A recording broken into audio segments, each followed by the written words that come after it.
iOS 17 has some surprises up its sleeve. iOS 16.5 has a major problem. Twitter is about to get a real competitor. TikTok is coming to an airplane near you. Several apps got major updates this week, and so much more, all in today's episode. And if you want to stay out of the loop, just stay unsubscribed. Otherwise, if you want to get weekly Apple news that you actually care about, hit that subscribe button down below here on YouTube. And if you prefer to read your news instead of watch it, you can also subscribe to the Apple Den newsletter, which is linked down in the description below. It is completely free. All right, let's start with some big iOS 17 news because Mark Gurman just put out a new report this past week that details some new features that we're expecting to see with iOS 17. And in this report, he mentions that one of the big new features will be Smart Display. That's not confirmed to be the name, but this is a smart home display-like feature where your locked iPhone screen, when it's in landscape mode, will display information such as calendar appointments, the weather, and notifications. And to make the text legible on the locked screen, Apple will use a dark background with bright text to make it easier to read. So it looks like Apple is trying to make this always on display more useful when on a desk or on a nightstand. And this makes me think that Apple might actually unleash a new accessory either at WWDC or maybe later this year with the new iPhone, probably with the new iPhone, but it's probably gonna be some type of accessory for the desk, similar to what Nomad has with their MagSafe mount and their little stand that goes on the desk. Several companies have made these, but I think that Apple is going to have their own version of this like base station stand for you to put your iPhone on and kind of flip it horizontal so you can see all that information while it's on your desk or on your nightstand. And this also makes me wonder if we're going to get anything else in landscape mode, like the home screen. Like we haven't been able to do a landscape home screen in a long time, so it'd be nice to be able to turn our iPhones into landscape mode and kind of just use our iPhone that way if we want to. Now, Gurman also mentions that Apple is developing a horizontal interface for the iPad as well, but that may not be ready in time for iPadOS 17.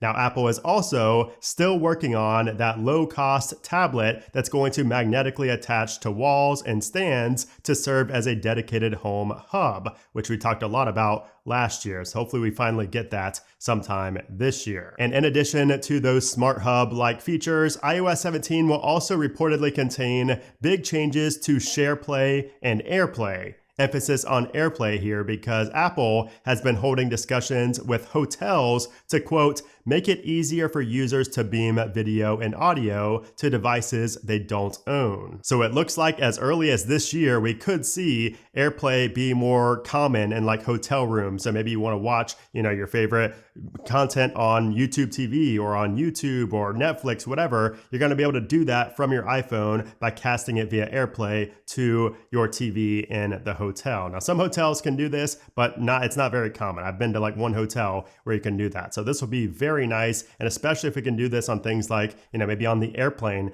as well. Maybe we could do that on those screens. They're probably too low tech for that, but maybe if you're in first class, you can get a feature like that. I don't know. I just think that this opens up a lot for AirPlay, and this could be a good step forward for that feature. And then he also mentions SharePlay, which in my opinion is like a total flop feature. It's cool in theory, but literally not one of my friends has used this feature, and a lot of times when I try to use it, it just doesn't work. So hopefully we see some big changes to SharePlay. He also mentions that the wallet application will be getting, quote, significant changes, but nothing specific was mentioned. Now, I hope this means that maybe third-party credit cards, we can get a transaction list, like every time we have a transaction and the wallet application, that would be nice, but it seems like this may be something even more major than that. And then remember last month when we talked about the iPhone journaling app coming to iOS 17? A lot of mixed reactions on that, but now Gurman touches a little bit more on that. And he says that a new journaling app is coming with iOS 17 and that it is designed to add note-taking and a stronger social element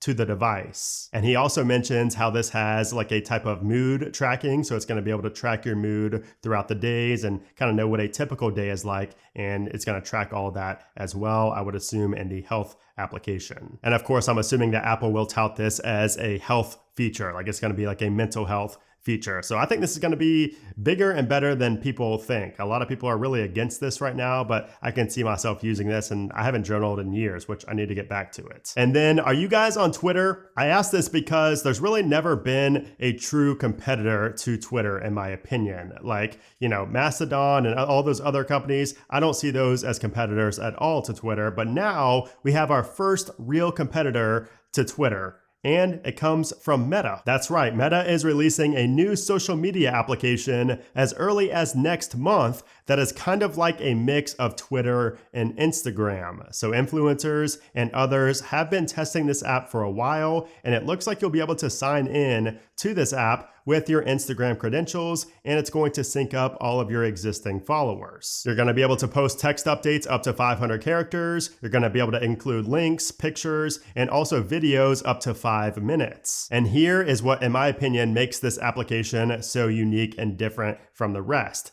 This application is going to be built on a decentralized backend, which marks Meta's first attempt at building a decentralized network, which it says will make your profile compatible with other decentralized systems like Mastodon, for example. So again, like I said, I think this is going to be the main advantage that this new platform has, at least going forward. Right now, not everybody cares about decentralized networks, but in 5-10 years, a lot of people are going to care about that. And Meta, I feel like, is on the forefront of that. And I'm sure that Elon Musk is going to have some type of response to this with Twitter soon after this platform officially launches. So it'll be really fun to watch in the coming months. And then we need to talk about TikTok. And I'm not talking about it getting banned. I'm talking about it expanding onto airplanes. That's right, TikTok just inked a deal with airport TV network Reach TV. So starting today, the series will feature thousands of curated travel and lifestyle TikTok videos from top creators, and it's going to air in 3-minute blocks and will be refreshed every hour across 90 commercial airports in the US. So I hope you're looking forward to watching TikTok videos the next time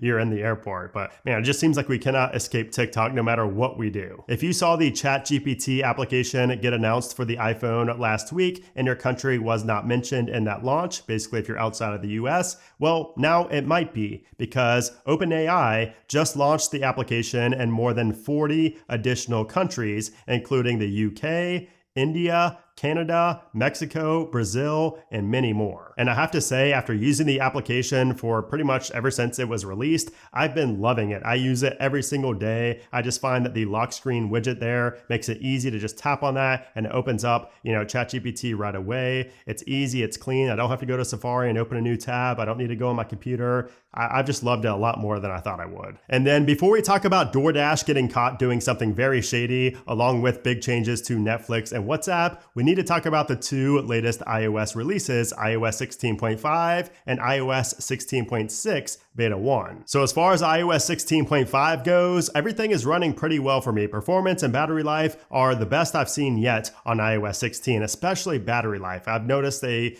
pretty substantial increase in battery life over the previous version of iOS. Now there's also a few shortcuts changes that I did not mention in my What's New video, and you can see all of them are right here. And some of these include ask for input now correctly uses the default date when asking for dates, and sending message now supports images and attachments when show when run is off. So you can see all of them listed here. I will also leave this linked down in the description below, but it's always good to see some shortcuts actions get added and tweaked. And also I want to mention that, and I'm probably going to get hate for this just because of that's how people are, but I've actually been really liking the Pride wallpaper in iOS 16.5. I know it's not everybody's cup of tea. I know I've gotten a lot of, pretty nasty remarks about that wallpaper and, about what it represents, but I've actually been liking it. I love the animation. I think it looks really good, especially when it's blurred on my home screen. And I just think that some people should give it another chance. Maybe just, forget what it stands for and just try it out. I think it's actually kind of cool. And then a big bug that's going on with iOS 16.5 is that it breaks compatibility with Apple's Lightning to USB 3 camera adapter accessory. And it completely breaks this. And I know some people actually use this on a daily basis. So this is kind of a big deal for those users. Now, we haven't seen a 16.5.1 be in the works, but for this reason alone, I would not be surprised to see see that pushed out, sometime soon. However, I will say that watchOS 9.5, which is the update that was released alongside iOS 16.5, is not going so great for some users because some are reporting a strange greenish kind of gray tint on their watch face after updating to 9.5. So I've not had that. Mine's perfectly fine on my Apple Watch Ultra and my other Apple Watch Series 7. So no complaints for me, but it seems like some people are seeing that issue. And then when it comes to iOS 16.6 Beta 1, this is probably the most boring iOS 16 update that we're gonna have. And that's because it only includes that new contact key verification feature, and that's pretty much it. Now, I would not expect this to get released until like July, just because we're gonna have iOS 17 betas coming up and things like that. And this update's really not going to be that major. But of course, you could always count on me bringing you videos and updates on these iOS 16.6 betas, just in case something does magically change and appear as a new feature or change. Okay, so now we need to talk about DoorDash and how they're being sued for $1 billion for charging iPhone users more than Android users. So in this class action lawsuit, it's alleged that DoorDash uses vague delivery charge fees as a way to mask the higher prices being paid by iPhone users. So this suit claims that DoorDash engages in, quote, deceptive, misleading, and fraudulent practices with, quote, illegal fees for customers with iPhones specifically. And these illegal fees are systematically used to mark up orders by as much as $2 for iPhone users, even if the order is exactly the same. And there's actually somebody on TikTok who's gone viral in the past for showing this is actually the case. Like they're ordering the same exact thing at the same exact time from DoorDash,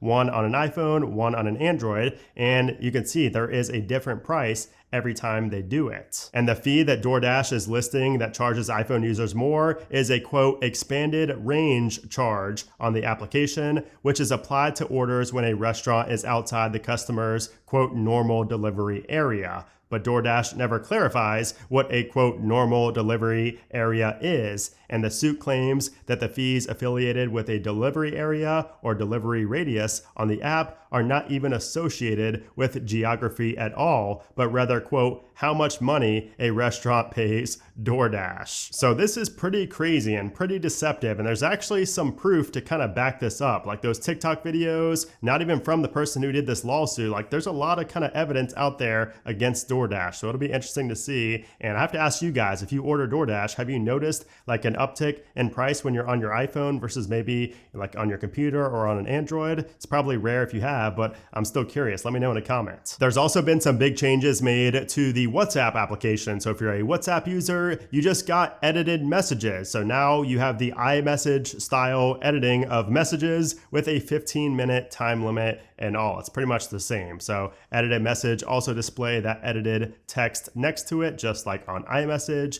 And then also something unique for WhatsApp is that they're actually testing out usernames, which would be awesome and allow you to keep your phone number private. All right, so now we need to talk about Netflix. Now I know this isn't Apple specific or iOS specific, but it's still an application on your Apple TV and on your iPhone, so it affects you. And what we're talking about here is that they just began cracking down on password sharing. So now if you share your Netflix password with people outside of your household, you now have to pay an additional $8 a month for those people. And you can only add one person, by the way, outside of your household, or two people if you have the most expensive plan. Now you can only add additional users if you are subscribed to the Netflix standard plan or higher. That's the one without ads. And also extra members are going to get their own account and password. You're going to be paying for it, but they're going to get their own account and password and watch history and all that. And as I mentioned in my Apple Den newsletter, the worst part about this is that, if other companies see Netflix succeeding with this, like if Netflix posts a bigger profit next quarter or in the coming quarters because of this, you better believe that everybody's going to copy what they're doing to really crack down on password sharing. And ironically, Apple does the same thing with Apple TV. So it's not like Netflix is the first, company to do this. And by the way, speaking of streaming platforms, HBO Max just became Max on the App Store. So they have a new app called Max. And the difference here is that this new app merges HBO Max and Discovery Plus content all into one application, just simply called Max. Oh, and I also wanted to mention that United Airlines just became the first official airline to launch an application with native live activity support. So now you have live activity support built into the United application, which is awesome. It looks really good too. Like you won't even need Flighty anymore if you fly United because that is built in. Please, Delta, if you're listening, please be next to implement this feature. But anyways, guys, there you have it. That is the latest in the world of Apple and iOS. Let me know your thoughts about this episode down in the comments below. Make sure you are subscribed to the channel as well so you don't miss out on my upcoming iOS 17 coverage, which will be pretty epic. But anyways, guys, thanks again for watching, and I'll see you soon.